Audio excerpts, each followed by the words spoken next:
Sejam muito bem-vindos, Medicina de Família Podcast.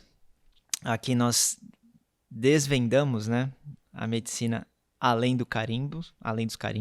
Eu sou o Henrique Pereira, médico de família e comunidade, aqui na minha frente. Eu sou o Ícaro Salerno, também médico de família e comunidade. E na produção, Leandro Rodrigo.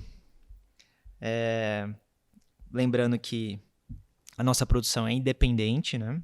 Nós não recebemos recursos de nenhuma fonte, os recursos todos dessa produção, desse podcast, desse conteúdo é próprio. Cabe aqui a gente divulgar, mais sobre medicina de família e comunidade, ganhar espaço para essas discussões. E quem gostar do conteúdo, se inscrever no canal, ativar o sininho, mandar as dúvidas e sugestões, principalmente pelo e-mail do Medicina de Família podcast@gmail.com, no nosso Twitter, Medicina Podcast. E a gente gostaria de fazer o disclaimer. É importante salientar que nada do que for dito aqui substitui a opinião de um médico, né? Então a gente não faz recomendação, a gente quer só trazer as questões e discutir. Qualquer opinião, consulte o seu médico. Refletir, sobre o que está acontecendo, nos backstage, como é a medicina além da receita, além do carimbo. Nós não substituímos uma consulta médica, esse podcast não substitui acompanhamento médico, não somos recomendações médicas, também apenas as reflexões. Então, Ícaro, que a gente acabou de abordar o tema da depressão, síndrome depressiva, emoção da tristeza, e como isso é abordado na rotina dos médicos que lidam com os transtornos mentais comuns, e como isso é utilizado como oportunidade, tanto de médicos com conflito de interesse, quanto da indústria farmacêutica que tem conflito de interesse. Então a gente vai nos pormenores, tanto dos estudos forçados, os estudos manipulados, dados corruptos, também da manipulação de escalas de diagnóstico, que acaba legitimando, o uso de medicamentos, e a gente sabe que tanto o estudo, tanto a escala diagnóstica quanto o medicamento, tudo foi apenas um jogo, de conflito de interesse, e que muitos médicos, muitos profissionais de saúde utilizam dessa oportunidade dessa forma, mas a gente está aqui para falar, primeira coisa, criticar, realmente existe isso, ninguém fala disso, então a gente está aqui trazendo esse espaço porque a gente vê que nenhuma outra plataforma está falando sobre isso, então é importante a gente criticar, saber que isso existe, isso faz parte da prática médica, e a gente está aqui para elucidar também esse outro lado. E um tema que tem muito a ver com o transtorno mental comum, a tristeza, a depressão, são quando o paciente traz sintomas, que a gente até abordou no primeiro episódio aqui da depressão, que são alterações corporais, que o paciente não consegue traduzir isso de uma certa forma. Geralmente vem a frase mal-estar, tô com mal-estar, alguma coisa ruim, e é até difícil, trazer o contexto disso, é até difícil traduzir isso em palavra, na narrativa do paciente, ela é borrada, dispersa, só que ele tem certeza que ele precisa de um exame para confirmar ou descartar que tem alguma coisa acontecendo errada no corpo dele, na vida dele, porque ele traz uma preocupação, em excesso. Porque as pessoas estão preocupadas com a saúde, todo mundo quer ter uma qualidade de vida, esse é quase um desejo comum, um desejo social. Só que, quando o paciente traz para a consulta muitos sintomas, a gente começa a perceber que parece que no corpo dele não tem nenhuma alteração anatomopatológica, não tem nem nada de fisiopatologia ali que explica aquilo, não tem, de fato, uma alteração fisiológica, uma alteração de órgão, uma alteração bioquímica, de neurotransmissor, que justificaria aquilo que está acontecendo. Uhum. Então, assim, a tradução de sintomas que o paciente traz, a gente acaba chamando, né, de sintomas clinicamente inexplicados. Uhum. Esse é o termo que a gente usa para encaixar esse paciente não que a gente vai encaixar ele numa caixinha, né? Sim, sim. Mas a gente começar a abordar de uma forma para oferecer para ele a prevenção quaternária. Uhum. Porque se deixar esse paciente solto no sistema, o circuito que ele vai fazer, se não for abordado dessa forma, ele vai ser vítima de uma indústria de exames e de medicações que não vão trazer nenhum benefício para ele. Exato. Muito pelo contrário, se ele tiver por exemplo, um desconforto abdominal, ele vai ganhar uma endoscopia. Uhum. Se ele tiver uma diarreia prolongada, ele vai ganhar uma colono. Se ele tiver com uma dor no peito, um paciente jovem vai ganhar um eletro, vai ganhar uma esteira. Uhum. Ou seja, esses pacientes que são chamados pelos corredores médicos, né, de somatizadores, Uhum. é o paciente do pronto-socorro que tem o transtorno conversivo, né, neurovegetativo. E os nomes vão mais embora, diferenciados, né? Então, esses pacientes acabam sendo vítima, Uhum. primeiro, de um excesso de exames, né, que todos vêm normais, Uhum. e acabam recebendo polifarmácias, né, tanto para medicamentos antidepressivos, para ansiedade, para insônia, para protetores gástricos, remédios para dores diários, uso prolongado. E esse paciente ele fica pulando, né, de médico em médico. Normalmente esse paciente tem mais de 5 médicos, por exemplo. Para cada um fica recortando uma parte do corpo dele, tentando, investigando e mostrando que ele não tem nada, esse exame está normal. E parece que tem uma obsessão, né? Uma obsessão por uma explicação. E por mais que a gente tente explicar para ele que não tem nada anatomopatologicamente, fisiopatologicamente ocorrendo no corpo dele, a abordagem desse paciente é mais de proteção, né? Dos excessos de exames e de medicamentos. E parece que tem a ver mais com uma educação em saúde, né? Uhum. Você falou bastante coisa, assim, já tangenciou quase que todo o assunto, né? Desses Quase sintomas, todo podcast. dos sintomas médicos não explicados. Mas eu acho interessante que eu tenho feito esse papel de sempre falar da especialidade de medicina de família e comunidade. Então, como a gente sempre tá dizendo, é um médico que deveria ser responsável por responder a cerca de 90% das queixas, pelo menos 90% das queixas no dia a dia. E aí acontece o seguinte, né? Então, você imagina o quanto que não vem como esses sintomas médicos não explicados, o quanto que não aparece pra gente. E aí, no caso, sendo o médico que, em geral, pega alterações pouco diferenciadas, porque esse é uma coisa que acontece, né? Você já deve ter visto, já deve ter acontecido com você. O paciente chega um dia, conta uma história, aí você faz uma hipótese, aí a doença de um dia para o outro, ela muda, né? A característica. Às vezes ela tá um pouco indiferenciada, uns sintomas meio não específicos de uma doença determinada, aí com o tempo, aí focaliza, você fala, opa, era tal coisa.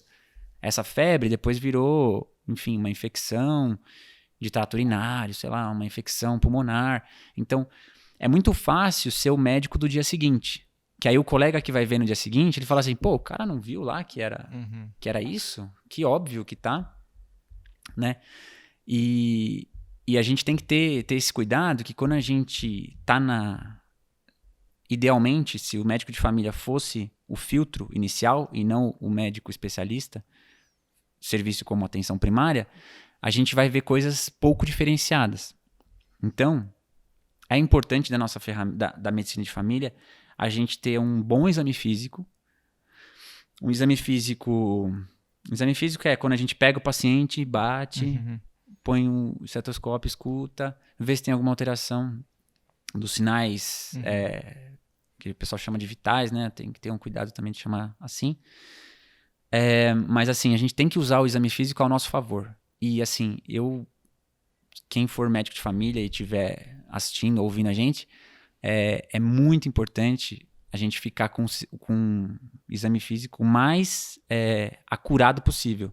A gente acertar quando o exame físico for positivo e a gente descartar quando ele for negativo. Então, a gente usar, que a gente até já comentou sobre o teorema de Bayes, né? A estatística bayesiana, da probabilidade pré-teste, pós-teste. Então, o exame físico é a nossa ferramenta primordial para saber se esse paciente ele é, de fato, um paciente com um sintoma físico, um sintoma clínico não explicado, ou se ele tem realmente alguma coisa. Então, a gente tem que, primeiro, descartar de fato que não é alguma alteração. Por exemplo, vou dar um exemplo simples. A apendicite, ela começa com uma dor abdominal meio difusa, né? A gente até aprende isso, né? Tem até o score de Alvarado lá para classificar. E é uma dor abdominal meio difusa, meio esquisita e tal. A pessoa vem, te conta. E aí, de repente, passa 2, 3 dias, ela localiza naquele ponto da apendicite. Aí fica óbvio, né? Para quem pegar depois. Então, a gente tem que ter um exame físico e usar, assim, pedir retornos breves, né? Então, pô, isso aqui não ficou claro para mim. Que é uma somatização. Somatização não é bom usar essa palavra. Mas assim, não ficou claro para mim que isso é um sintoma clínico não explicado, eu vou pedir para essa pessoa voltar daqui a 2 dias. Também não ficou claro? Mais 2 dias. Isso você já vai começando a fazer um vínculo, a pessoa vê que você está preocupada em resolver o problema dela. Então isso por si só já pode ser terapêutico. Né? E falando agora então exatamente do sintomas clínicos não explicados, um exemplo que eu tenho é, sei lá, uma senhora que chega no consultório e ela fala, doutor, eu tô com uma dor nas pernas. Esse é não sei se é um clássico para você. Muito prevalente isso. É uma dor nas pernas que pode ser muita coisa, né? Uma dor, aí você vê, ela fala assim, eu tenho dor nas pernas, mas também tem dor no ombro. Mas às vezes tem dor no peito, tem palpitação. Aí você já começa. E vem e vai. E aí você vai lá, faz o seu exame físico direitinho, vê se tem sinais de desgaste articular, tal, osteoartrose, né? Todos aqueles sinais que a gente faz no exame físico. E aí você percebe que não tá claro para você. E aí, como que a gente continua essa investigação? É óbvio que nesse início a gente vai tentar responder para ela a questão dela. Ela está com essa dor, a gente vai tentar descobrir qual que é a origem, o que está implícito e tal, qual que é a importância dessa dor para ela, o quanto que isso modifica o dia a dia dela, quanto que essa dor está impactando no dia a dia. E, enfim, né, eu já estou dando pistas aqui do nosso famoso sigla, o CIF, né? Que seria sentimentos, ideias, o quanto que altera a funcionalidade.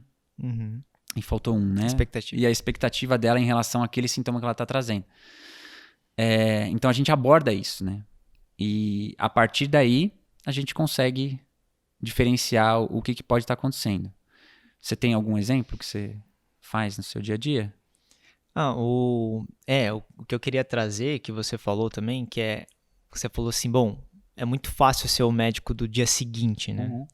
Então, mas o problema é que o paciente ele não consegue fazer uma longitudinalidade na prática, né? Adequada. Primeiro, que ele acha que ele tem um problema, vamos supor, emocional, ou que está surgindo uma dor de cabeça no final do dia, da tarde, tensional, né? Que chama. E aí ele vai procurar um neurologista ou um psiquiatra. Aí ele até consegue a consulta dele, né, para conversar sobre aquilo e tal. Mas o que ele deveria fazer? Vamos avaliar em 48 horas? Vamos avaliar em 1 semana? Vamos avaliar daqui 2 semanas? Vamos ver se esse medicamento começou a fazer efeito? Isso não acontece. Porque quando ele vai voltar para o retorno, é daqui 6 meses. É daqui 4 meses. Então, se você depender de uma agenda médica que você só consegue ver o médico 2 vezes por ano, você não consegue resolver o seu problema. Se você tem uma dor de cabeça que demora 3 vezes para ver o médico, a dor de cabeça já passou. Então, da onde que veio, né, esse sintoma clínico inexplicável? Então, uma das soluções, né, que a gente vai falar aqui, da abordagem do paciente ele acaba recebendo rótulo, né? E todo rótulo é estigmatizante nesse caso, de somatizador, né? Ele não consegue fazer esse acompanhamento, ele não consegue ter essa longitudinalidade. Porque quando você precisa, de fato, acompanhar, o sintoma clínico inexplicado, ele permanece por semanas, né? Você não consegue fazer esse acompanhamento do episódio de cuidado por semanas, já que a agenda está travada. E o que ele faz? Acaba indo no pronto-socorro. Sim. E o que acontece no pronto-socorro? Todo dia é um médico novo. Todo dia é uma escala nova. Uhum. Então, não existe a longitudinalidade, que talvez seja a única, o tratamento para o paciente, é um médico só. Então, ele está refém de um sistema que a única chance dele, a única opção que ele tem, são vários médicos para cuidar de vários sintomas inexplicados. E aí, o problema é que, como cada médico vê pontualmente, vai alimentando essa fixação que ele tem, né? Porque alguma coisa está errada. Então, um médico fala que ele precisa ir em outro especialista. Aí o especialista ele pede um exame que não vem nada. E ele precisa ir para outro especialista porque aquela área dele tá... Ele recebeu alta, né? Alta da neurologia, alta da cardio. E aí ele fica navegando sem bússola, né? Num mar de incertezas. E aí, talvez o único acompanhamento ideal para esse paciente, primeira coisa, é trocar a visão, né, que você tem pelo paciente. Então, como a gente começa essa cultura médica desde a faculdade, né, da graduação e na especialidade, lá vem o paciente somatizador, lá vem o paciente hiperutilizador. Então, a consulta já começa contaminada. Já vem enviesado a consulta. E isso é o primeiro erro, né? Eu acho que, na minha prática, né, da medicina de família, o ideal é, primeira coisa, como conversar com o paciente, como outros médicos abordaram esses sintomas que você trouxe. O que os outros médicos falaram que você tem? E normalmente é o paciente da sacolinha, né, do exame. Clássico. Esse é o paciente do sintoma clínico inexplicável, né? O ONCA chama de MUS, né? Medical Unexplained Symptoms, né? Sintomas medicamente não explicados. É o paciente da sacolinha do exame, né? E esse paciente da sacolinha do exame, ele tá no consultório, ele tá no pronto-socorro, com aquela ressonância de 2 anos atrás. E todo mundo ali vai fatiando um pedaço do paciente, né? Porque, claro, existem médicos bons que, de fato, não conseguem abordar essa demanda que o paciente tem, mas não consegue responder, acaba frustrando o paciente. Essa frustração alimenta ele ir para outro especialista. Então, para não sair frustrado da consulta, o médico focal acaba falando, você quer exame, então toma o exame. E aí ele sai com ressonância normal, tomografia normal, PET do corpo inteiro normal. Quando dá certo, né? Porque pode ter o que a gente já comentou, né? Exato. Falsos positivos ou sobrediagnóstico, né? E aí acaba alimentando, né, uma cascata de overdiagnosis, né, que não vai mudar nada a vida do paciente, você só aumenta o medo e sintomas ansiosos, que já é um componente, né? O paciente que a gente chama de paciente que usa medicamento sem consulta. Hipocondríaco. Então, o paciente procura na internet, né? O que está acontecendo na própria pandemia agora, né? Do Covid, está escrito que é para fazer sorologia, e é para repetir sorologia, e se for para uma academia você tem que ter um PCR. Então, isso, o paciente, né, dentro que ele entende como saúde, cuidado de saúde, como cuidado médico, ele vê aquilo, ele toma aquilo como verdade, né? E na verdade não. Apenas aumenta, né, o medo das pessoas, e é através desse medo que vai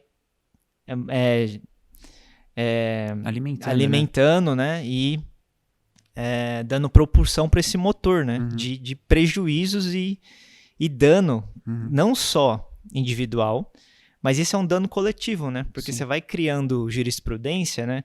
Todo médico que vai pede exame. Então, os sintomas clínicos inexplicáveis é uma fonte de overdiagnosis, né? Sim. Sem fim e overtreatment, né? Também. Mas, na prática, que você perguntou, respondendo essa pergunta, dá espaço para o paciente. Sim. Dá acesso. Sim. Eu acho que a minha primeira abordagem e a minha primeira conduta a gente chama de acolhimento, né? Que acontece muito isso na unidade básica de saúde. mas não é só uma tecnologia da unidade básica, né, de saúde, isso pode ser feito em qualquer outro serviço de saúde, e infelizmente é uma ferramenta que é apenas usada na atenção primária. Mas dar espaço para o paciente, ele trazer suas angústias, trazer o seu sofrimento, ele poder falar com alguém, que é, no caso, um profissional de saúde, é um pedido de ajuda, né? Que ele está fazendo. E aí, ter esse espaço reservado para o paciente e dividir o cuidado dele, talvez com uma entrevista de enfermagem, com uma entrevista com um psicólogo, uma entrevista com uma escutativa do médico, ele consegue foi o que você falou, né? Várias consultas, e ele trazendo a história dele, ele se organiza. E talvez esse pensamento de organização que o espaço reservado do serviço de saúde conseguiu oferecer para ele é uma das formas de tratamento, né? Dos sintomas clínicos inexplicáveis. Tá vendo que você tá com várias coisas aqui, um monte de exame normal, e isso, cada exame que eu pedir para você vai vir normal de novo. Parece que não é isso por aqui que a gente deve ir. Então, se você conseguir trazer a medicina centrada no paciente, é a única solução, além do acesso, né? Fornecer acesso para esse paciente, não travar a agenda, porque toda vez que você trava a agenda, você não consegue dar conta de um paciente que tem uma demanda, que precisa de uma consulta médica ou do serviço de saúde em pouco tempo, né? 48 horas, 7 dias, 2 semanas. Então, a primeira coisa é o acesso, depois a longitudinalidade, não dividir com vários especialistas, e sim uma única equipe. Então, ele não ficar perdido num circuito, né? Num circuito borrado, num circuito que ele não consegue navegar. E sim ele ficar dentro de uma equipe. Se uma equipe for responsável pelo cuidado dele, de fato, ele consegue ter o benefício da prevenção quaternária, né? A gente não provocar iatrogenias.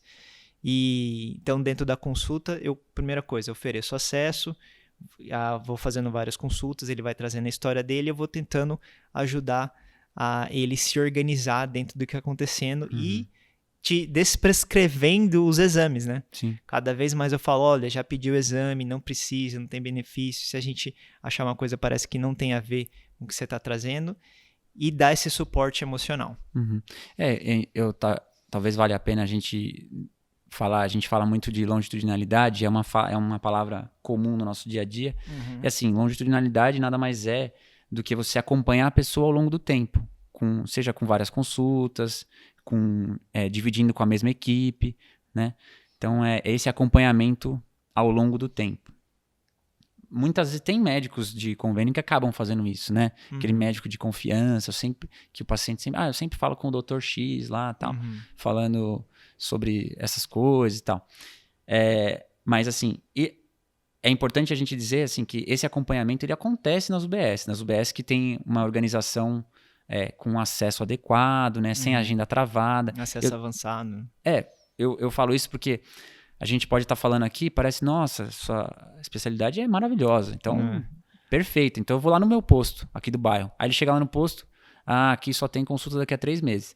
Então a gente tem que falar isso, que não são todos os postos, não são todos os lugares que tem uma organização que permite, né, o acesso, o que a gente chama de acesso avançado, mas pode ser só acesso, né?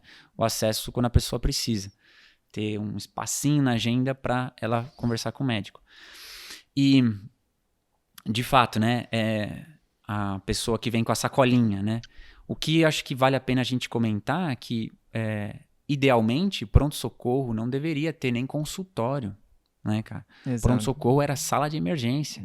Só maca e cortininha azul. Exato, porque é alguma coisa que ameaça a vida daquela pessoa ou naquele instante ou nos próximos dias. Essa que é a função do pronto-socorro. Infelizmente, a gente tem um problema para lidar, que é o acesso ao pronto-socorro é 24 horas.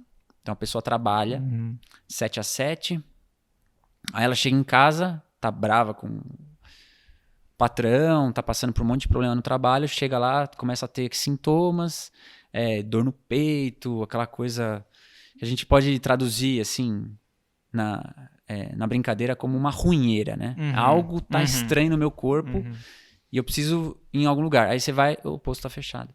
Então tem que ir no pronto-socorro. Então esse é um problema que a gente tem que lidar. A gente tem que resolver e isso vai para níveis que não estão na nossa alçada. Mas a gente tem que identificar também que o pronto-socorro, ele tem o médico que está lá, ele tem essa função de descartar coisas graves. Então ele vai pedir exames pensando em coisas graves. E a gente já comentou isso, qual que é o perigo disso? É você achar o que não deve, né? E tratar coisa que não deve também. Pensando que sempre tem aquele mantra, né? Não, é melhor achar no começo, que é melhor tratar no começo. E é aquele paradoxo da popularidade, que a gente já comentou também.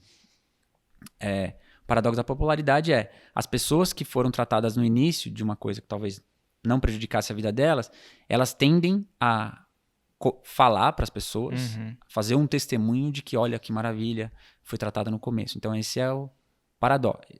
Ocorre um paradoxo, né? Então, na verdade, essa pessoa não precisaria ser tratada daquilo, só que ela foi tratada e ela vai contar a história como se tivesse sido bom. E voltando para as pessoas que têm esse comportamento, né? Se a gente não desvendar qual que é a chave do problema dela, seja problema familiar, seja problema no trabalho, a gente vai continuar pedindo exame. E tem médicos da nossa especialidade que acabam fazendo isso. Infelizmente, né? Sendo que a gente tem na residência, a gente tem momentos que a gente consegue discutir isso e elaborar isso melhor para a gente evitar, né? Mas é tentando entender. E, de novo, puxo a brasa para nosso peixe, né?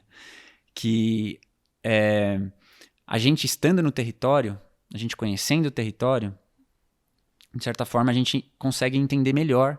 A gente conhece a família, a gente sabe, esse aqui é o irmão daquela pessoa que tá sofrendo tal coisa, tal, enfim. A gente consegue ter uma dimensão um pouco maior do que pode estar causando isso. Então, isso é uma coisa que a gente pode usar ao nosso favor, né? Em relação a esses sintomas.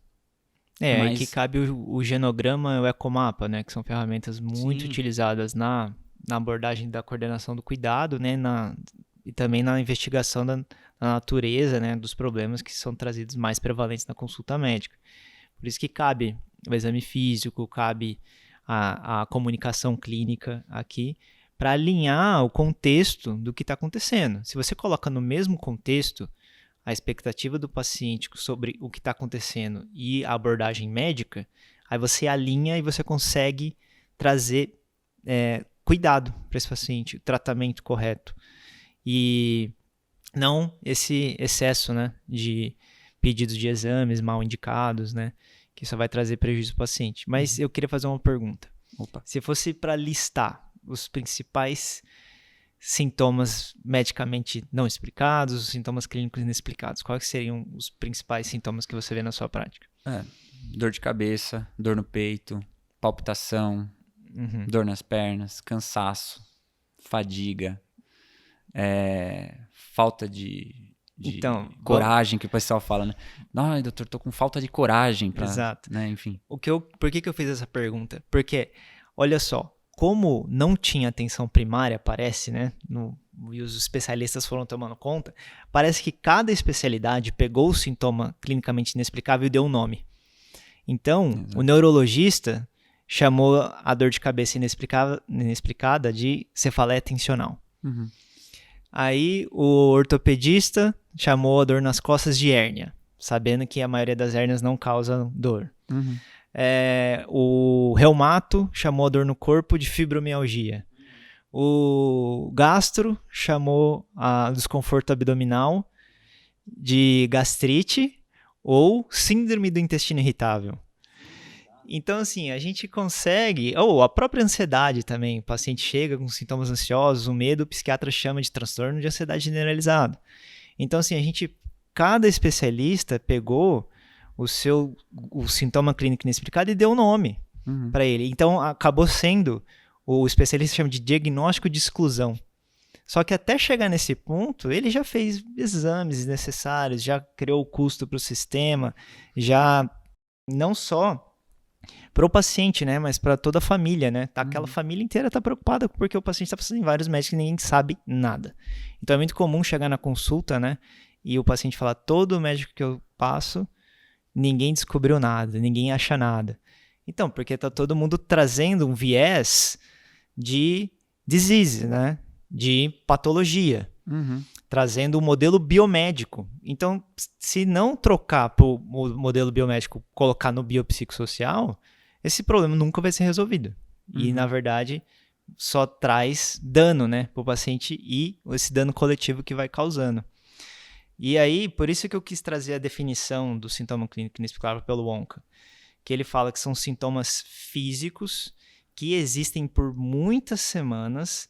Então, são sintomas até severos para o paciente, que muda, né, o dia a dia dele, a funcionalidade dele, e são adequadamente examinados por médicos. São adequadamente examinados, tanto o exame físico quanto o exame complementar.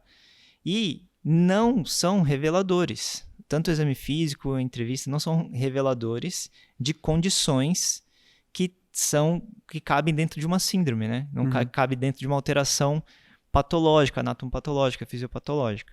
Então, você conseguir trazer para os sintomas clínicos inexplicados e abordar através do vínculo é muito mais importante, mas precisa trazer isso. E a única forma de trazer isso é através do acesso de consulta, da longitudinalidade.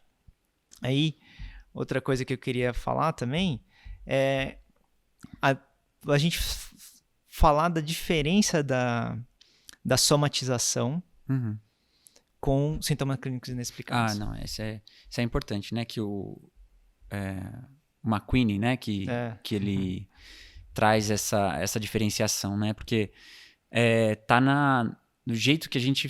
Quando você chama a pessoa, né, de somatizador, ou fala que tá com um transtorno conversivo, né? Então, você culpabiliza a pessoa pelo que está acontecendo com ela. Sendo que não é o caso, né? A gente tem que tentar não culpabilizar. A gente tem que acolher, entender o sintoma e procurar a origem. Tentar, talvez, comunicar de outra forma.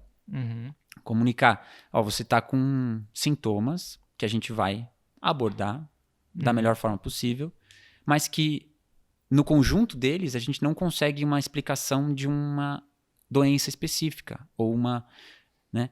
Tá tudo permeando o que a gente entende como algo que está acontecendo na sua vida. E validar, né? Porque eu tenho isso que você falou dos especialistas, eu achei bem bacana, porque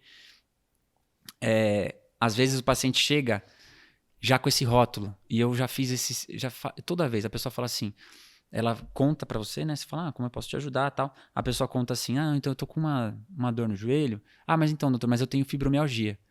Aí, na hora, assim, né? A gente também tem que ter essa a gente chama de contratransferência, né? Quando a pessoa conta alguma coisa pra gente, a gente tem um sentimento sobre isso. Vem né? Algo que pode, às vezes, até prejudicar a comunicação. Mas nessa hora, eu sempre, quando a pessoa fala da fibromialgia, eu falo assim, você sabe o que é a fibromialgia? Exato. Alguém te explicou? Em geral, não, cara. Tipo, a pessoa tá permeando especialistas e ela tá com um rótulo que ela traz para outros médicos e ela nem sabe o que ela tem. Então, eu tenho muita dificuldade de usar esse termo. Eu não gosto de usar o termo fibromialgia, porque fisiopatologicamente ele não é bem descrito. Todo ano eu tento ver, saem revisões, né? Aí os caras começam com umas enzimas, tal, uma parte inflamatória, tal, que começa do sistema imunológico. Cara, ninguém explica direito isso aí. A gente pode tirar aqui o mito do desbalanço inflamatório para fibromialgia. Nossa, mas o negócio inflamatório agora tá em alta, né, cara? A gente vai ver. Agora tudo é o sistema imune. Tudo é o sistema imune. E a gente tem que tentar ter cuidado de diferenciar que isso pode estar por baixo dos panos. O pessoal tá tentando trazer de novo, a doença onde ela não existe. Né? É o tal da mercantilização de doença. Então, agora é o sistema imune. Então, agora tudo é o que eu faço para melhorar meu sistema imune. E eu já comentei isso, inclusive no episódio piloto. Eu falei assim, não tem nada que você faz no seu sistema imune hoje que ele vai melhorar amanhã. Sistema imunológico não é igual quando você treina braço na academia. Ele não fica mais forte. Você tem que ter uma qualidade de vida durante a vida, né? Então, se alimentar bem, não fumar, praticar exercício, ter uma saúde mental adequada, tá? Tudo isso... Evitar o abuso de substâncias psicoativas, né? Mais atividade física, mais atividade sexual, né? Isso. Tudo isso tem a ver com a melhora do sistema imune. Mas não é nada que você faz hoje que vai melhorar amanhã. Então, isso aí a gente tira de cara. E eu acho que até me perdi, cara, que eu tava falando, porque... É para trazer a diferença de somatização e sintomas clínicos inexplicáveis. Isso, tá. Então tirar a culpa do paciente, porque vem tudo isso que tá junto. E eu acho que sempre eu trago também isso, a contaminação da sociedade, né? Então o paciente que vem com a sacolinha, ele é contaminado por um meio ambiente que favorece o pedido de exames. E é o que a gente está falando sempre. O pessoal oferecendo exame, faça seus exames, procure doenças mais cedo e tal. E a gente reforça sempre, buscar saúde não é buscar doença, é buscar todo o resto que a gente está falando. Então, trazendo isso, tirando a culpa do paciente e validando o que ele tem, eu acho que é uma abordagem inicial importante. O problema também é que assim, é difícil você medir a longitudinalidade. É difícil você medir o cuidado longitudinal, né? É difícil você medir um prontuário bem preenchido, uma consulta bem feita, um espaço de acolhimento de emoções, né? Conversar sobre a história de vida do paciente, tudo como ele lida, né, com aquilo e está influenciando na vida dele. Isso é difícil medir, né? Porque acaba ficando na narrativa, na descrição do prontuário. Então, assim, realmente é um trabalho de vínculo. Se não tiver o vínculo, nada disso vai ser possível. E é muito fácil você medir exame, né? O exame está ali, o exame está mostrando, é um documento, né? Está assinado. Normalmente você pega uma ressonância, tem 4 assinaturas de radiologistas, né? Então, o exame acaba sendo palpável, né? Tá na sua mão, tá no CD, tá no site da empresa que fez o diagnóstico, né? Do laboratório. Então, assim, você tá vendo aquilo ali. Então, realmente, a parte de entendimento das expressões, das emoções, é muito difícil na consulta médica. Isso, na verdade, não é uma coisa nova. A gente não está inventando a roda. Isso aqui sempre existiu. Sempre foi assim, né? Sempre os problemas da vida fazem parte das condições de saúde das pessoas, né? E aí você consegue trazer a história de vida do paciente, ele demonstra um tabagismo, ele demonstra uso de álcool, uso de substâncias. E aí, o que é isso? Na verdade, não é porque ele quer se autodestruir, né? Dá a impressão que, é culpa sua, né, que você está fazendo. Mas, na verdade, é uma válvula de escape, né? Então, assim, o paciente, a pessoa, né, ela vai utilizando meios de lidar com o sofrimento. Então, assim, a pessoa começou a aumentar o uso de álcool, começou a usar o uso de substância, tudo para escapar. É um jeito de amortecer, né? Um arrefecimento das emoções que não cabe nela. E aí, a primeira coisa é identificar isso, né? Tá vendo o que está acontecendo? Antes você fazia isso, agora tá fazendo isso. Qual que é a causa disso? Onde que tá por trás? E é muito fácil, né, para o médico jogar tudo na conta de um rótulo, né? Você pode colocar o que você quiser aí. Transtorno de pânico, depressão grave. Mas, na verdade, é uma válvula de escape para o que está acontecendo. Então, conversar sobre isso na consulta, né? Utilizar o contexto correto, você vai trazer muito benefício para o paciente, né? Só que isso é muito difícil. Primeiro, o médico não é pago para isso, né? Exato. O médico não é pago para fazer várias consultas. Se o paciente ele quer fazer o retorno é de graça, né? Começa por aí. Então, já começa enviesado, né? A longitudinalidade do especialista. Ele quer fazer um retorno no máximo. Que médico que faz 3, 4, 5, 6, 10 consultas com um sintoma clínico inexplicado? Exato. Então, não vai gerar exame para ele. Uhum. Não vai gerar tratamento, vai gerar apenas tempo de consulta. Ele está ocupando a vaga de alguém que poderia, de fato, né? Até de uma pessoa que tem uma doença séria mesmo. Não que não exista doença menos mais séria, né? Ou seja, realmente uma pessoa, sei lá, uma doença arteriosclerótica, uma aterosclerose manifesta, né? Um AVC, um infarto, realmente o diabetes controlando a insulina, né? E assim sucessivamente. Mas aí, por exemplo, quando você põe o rótulo de somatização no paciente, foi o que você falou, né? Você põe a culpa nele.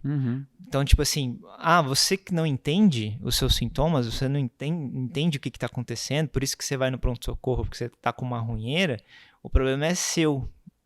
Você chamar ele de somatizador, você causa você transforma o paciente moralmente, né? A culpa moral do paciente de ser assim é dele. Então, assim, olha, é você que não sabe lidar com seus problemas, por isso você está aqui ocupando maca no pronto-socorro, na consulta, né? Então, realmente que parece que é difícil lidar com os pacientes, mas é difícil lidar com os pacientes do modo que a gente lida com todos os pacientes. Então, se a gente não sair do biomédico para o biopsicossocial, mudar o contexto, a gente nunca vai tratar esses pacientes. Eles vão ser eternamente vítimas desse sistema. Então, primeira coisa, não chamar de somatizadores, né? Os hiperutilizadores, né? Aquele paciente que vem sempre querendo vaga e nada resolve. Se você colocar como sintomas clínicos inexplicados, sintomas medicamente não explicados, você começa a dividir, pelo menos você divide o rótulo, né, com o paciente. Olha, o que você está trazendo não é uma culpa sua, vamos validar, mas do ponto de vista médico, é medicamente inexplicado. Então, eu acho que o nosso papel de fazer a tranquilização, né, de explicar o que está acontecendo, parece ser o mais lógico, parece que traz mais benefício para o paciente. Mas o problema, você precisa ter tempo e você tem que estar do lado do paciente. Então, se você tiver conflito de interesse, você nunca vai atender esse paciente da forma adequada. Cara, é recorrente, né? A gente fala dessa questão do conflito de interesse e acho que a gente não vai conseguir se furtar a falar de formas de remuneração, né? Porque a gente fala sempre, o conflito de interesse. Conflito de interesse pela consulta, né? A pessoa que faz, ela recebe por consulta, então ela pinga lá na conta dela, a cada consulta pinga um dinheirinho, e isso aí vai favorecer esse passar o paciente para frente. Então eu vou te encaminhar para tal, porque eu tenho pouco tempo, porque se eu não rentabilizar meu tempo, eu vou ganhar menos. Então, esse é o conflito de interesse crucial para explicar muito do que tem acontecido. E talvez a gente cutuque aí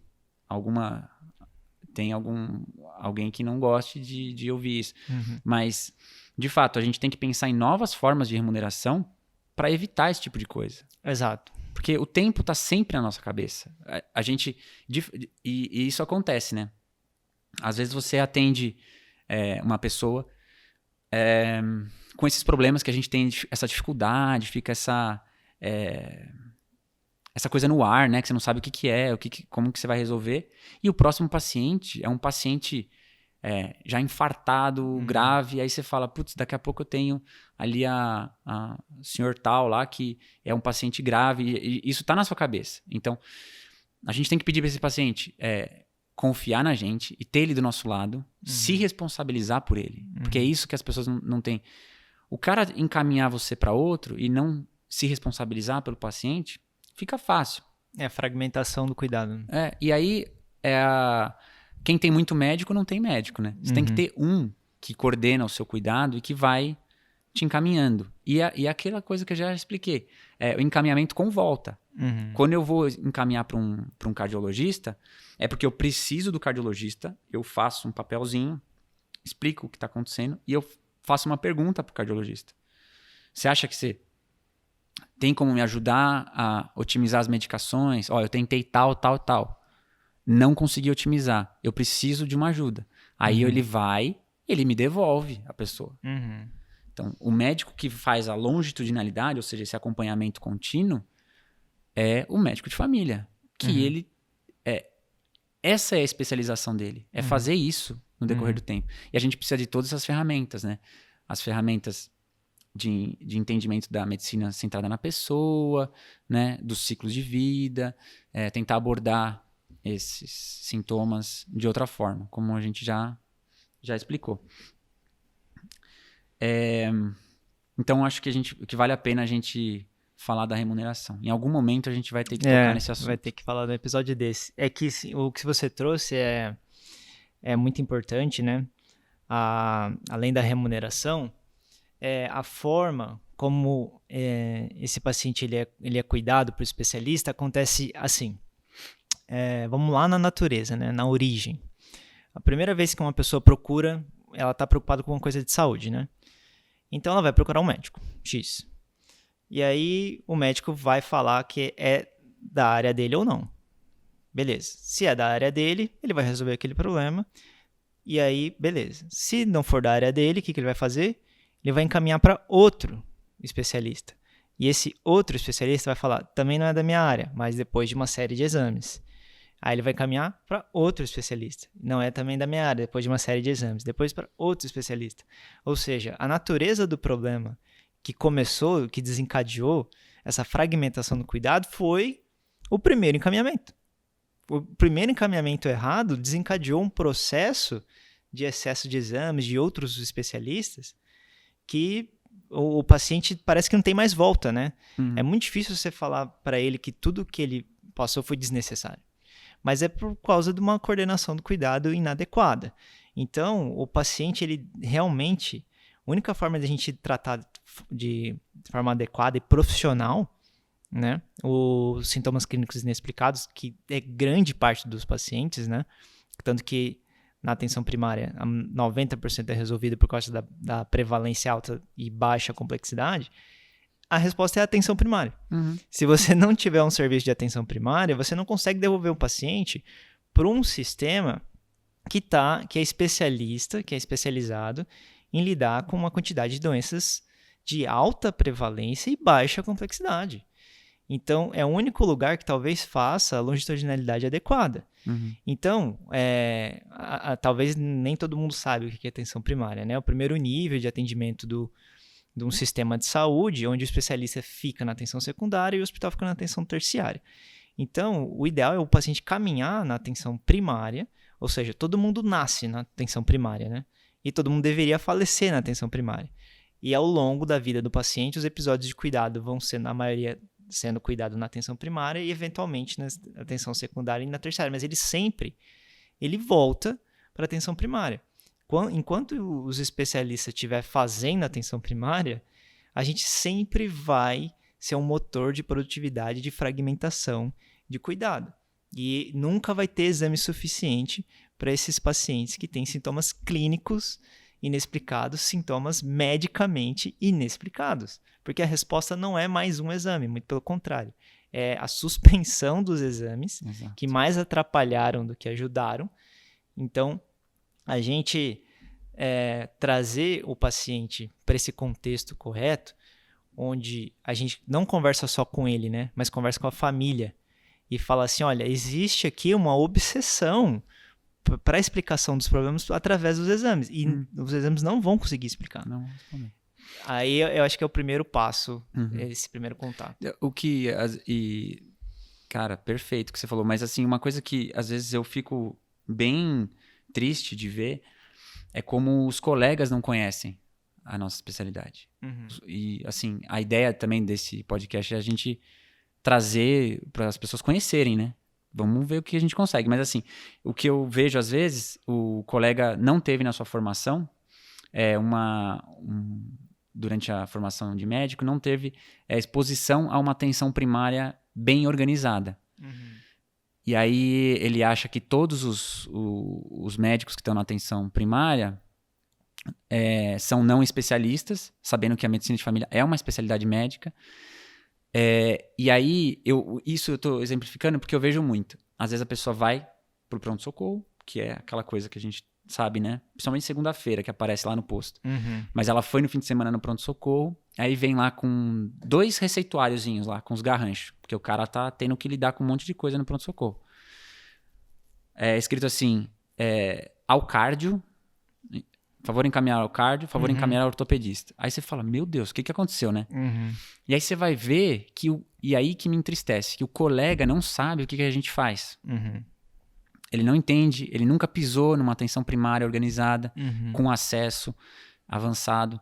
E aí isso me entristece um pouco. E o pior, a pessoa que vai lá no pronto-socorro, às vezes é um pronto-socorro que as pessoas estão, né, num jeito legal, o médico tá lá bem vestido, com aquele jaleco impecável e tal. Aí ele vai na gente, a gente não usa jaleco em geral, né? Porque não é a ideia. Pode usar, mas assim, em geral a gente não usa jaleco. Aí ele fala assim, mas o médico lá que falou lá pra mim no pronto-socorro, falou que eu preciso de um cardiologista. E pra Desmistificar, né? desmistificar isso, Desconstruir, né?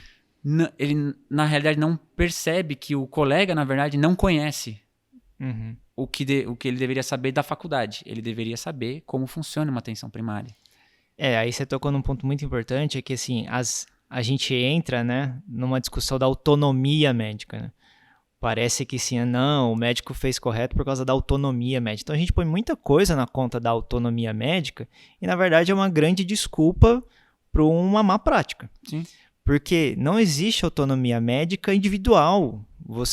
Você pode correr dentro de um sistema que defende a mutualidade. Então, se você faz um encaminhamento correto, você não está beneficiando o paciente, você está beneficiando todos os pacientes, todo o sistema. E quando você faz um encaminhamento incorreto, que você gerou um problema por um procedimento médico, que foi um encaminhamento incorreto, você faz isso para todos os seus pacientes, né? Porque acaba virando uma conduta médica.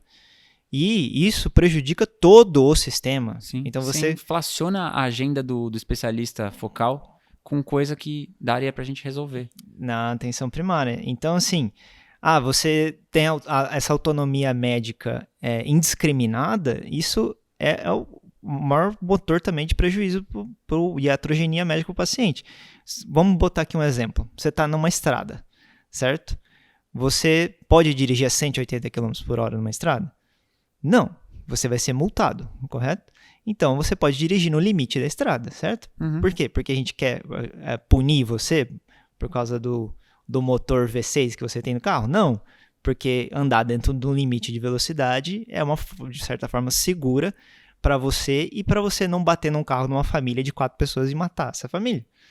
Então, assim, a gente tem que impor limite para as coisas, para que a gente tenha um sistema de saúde orgânico e genuíno e sustentável. Essa questão da autonomia médica e o paternalismo do médico, né? A imagem social que o médico tem, isso tem que também ser quebrado. A gente tem que compartilhar o que a gente quer com as preferências do paciente. E veja, compartilhar não é você falar assim, olha, você está com um entupimento aqui na sua carótida, tem que tirar. E aí, então, isso é um paternalismo. Você tem que falar, de certa forma, que tudo é probabilidade.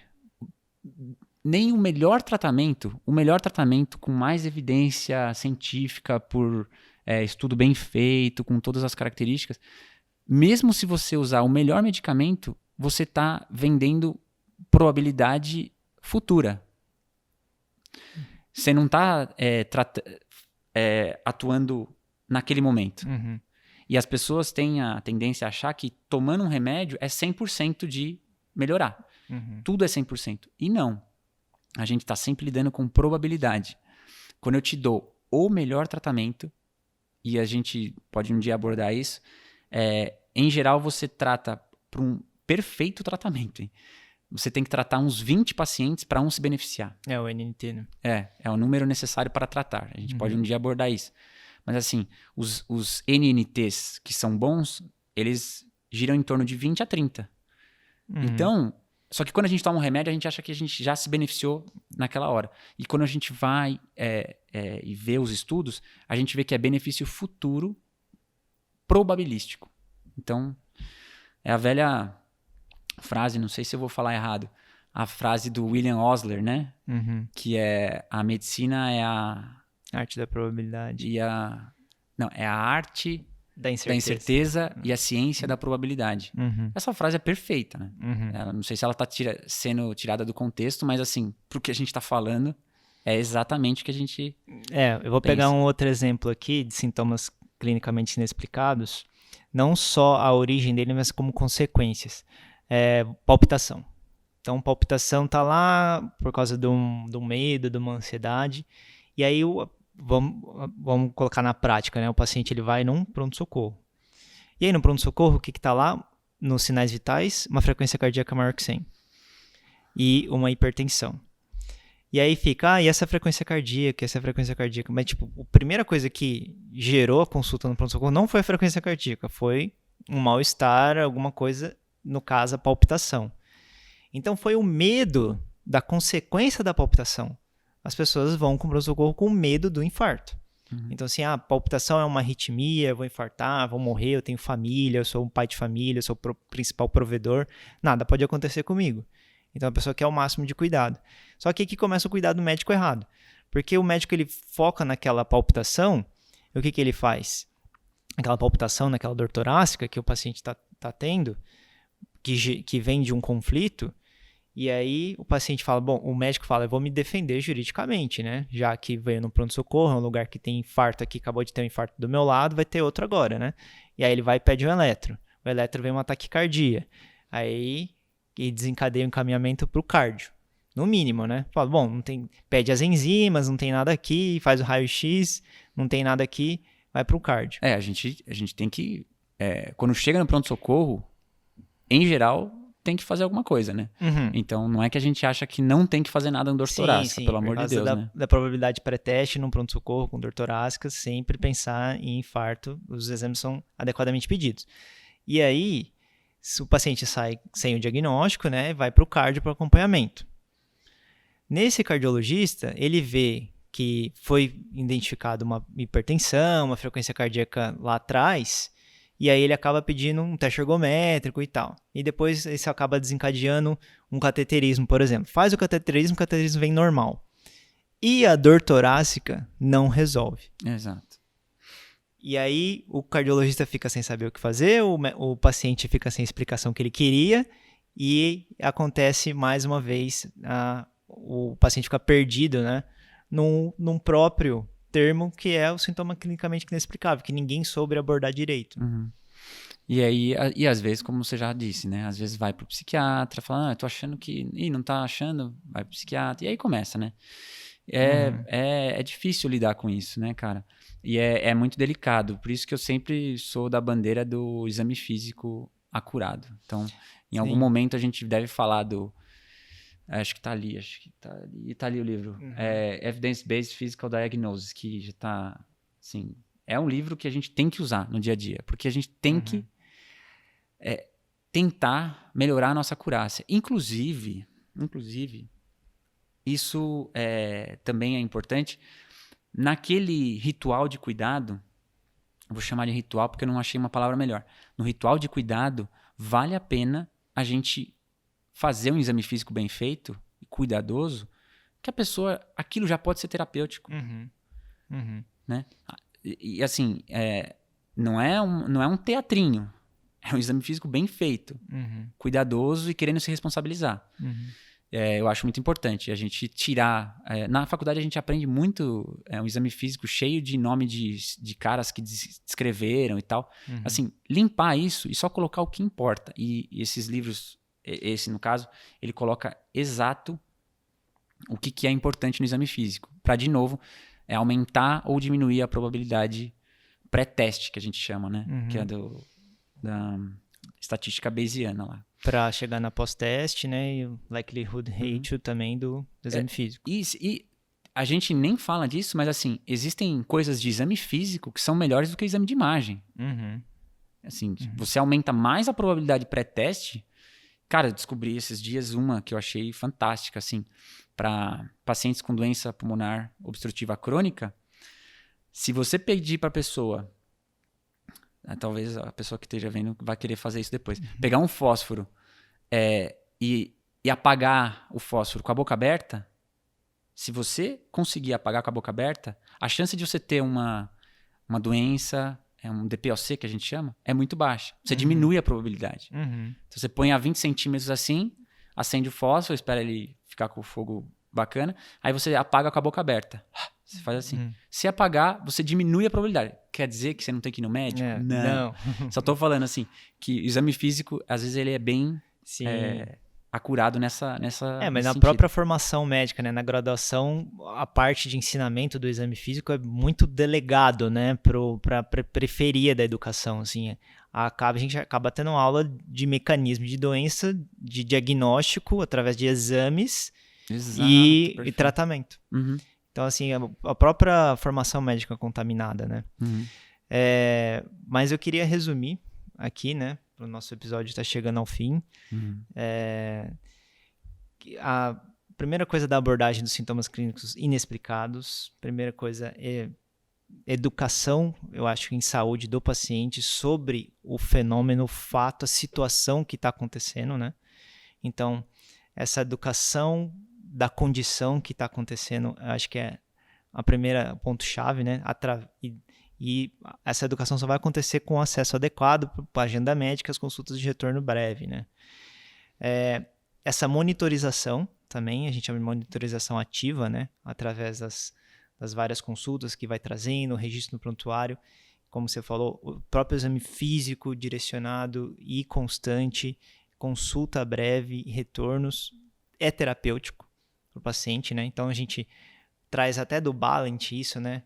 A consulta como terapia e o rastreamento do abuso, né? Das substâncias, que tem muito a ver também, né?